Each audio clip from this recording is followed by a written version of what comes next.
Takže můj obětavý kámoš se rozhodl, že tam půjde. A pozor, tady pevně se držíme, přijde první maximální vlna. Jeden.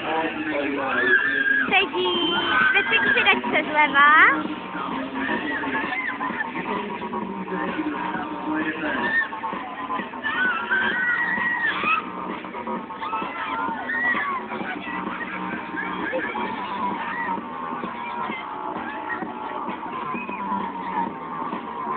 Na tom telefonu se to moc nezdá, ale je to dost rychlý.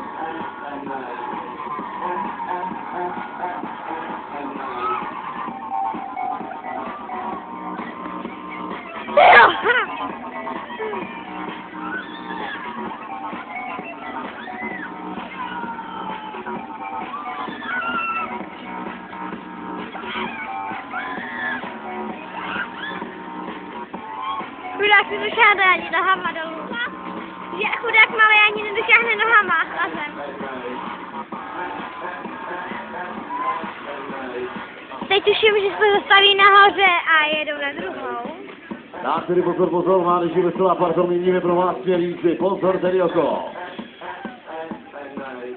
Je tady otáčíme směríci, jdeme na další maximální vlnu, tentokrát na opačnou stranu, jeden. No jo, musí si začít. Jirka zpětu zatím. Už začíná Jirka vykřikovat. Už řečí, hezky.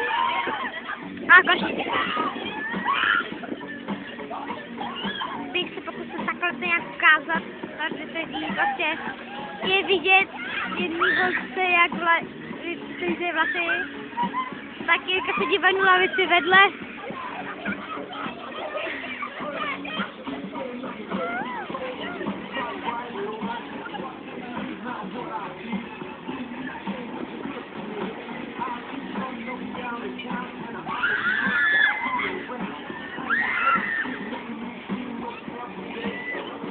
Jirka je zatím v klidu a už je to vyreknul.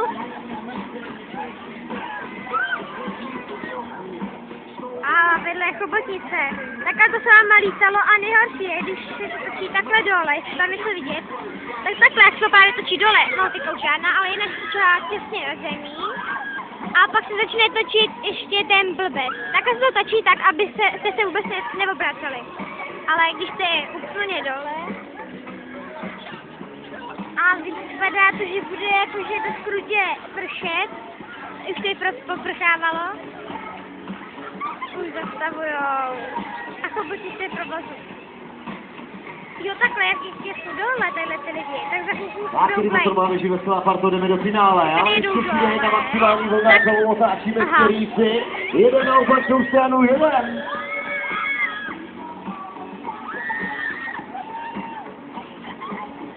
Nestíhají se rovnat vlasy. Jirka je nakouká ty lasičky.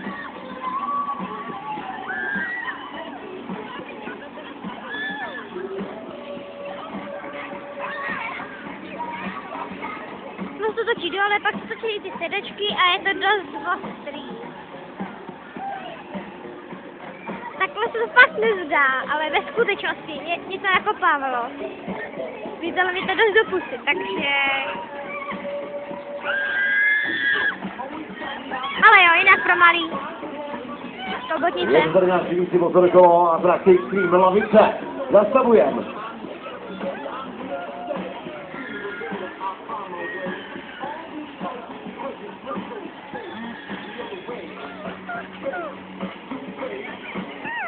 Tady se končí, přátelé.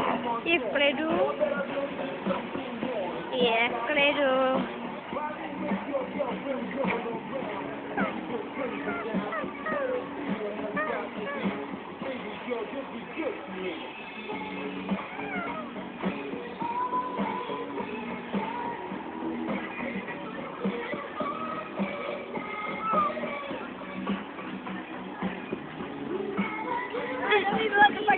Chceš Blade? Jo, nebudu asi, jo. Hele, tamhle, víš tamhle tu malou holku, jak se čistou Jo, s námi tady mládeži Veselá parta pojede do další zábavné jízdy na tak jo, tak my si nejdeme. Holky, neváhejte, voláme vás na další veselé jízdy. A pak teď uvidíme, není mi úplně dobře, ale dá se to zvládnout. Takže ještě se... Hele, teď to má pan Holý, ale Pavel Kočka to prozval teda fakt. Takže příště se uvidíme u výběru Veselýho kmene. Tak zatím čus!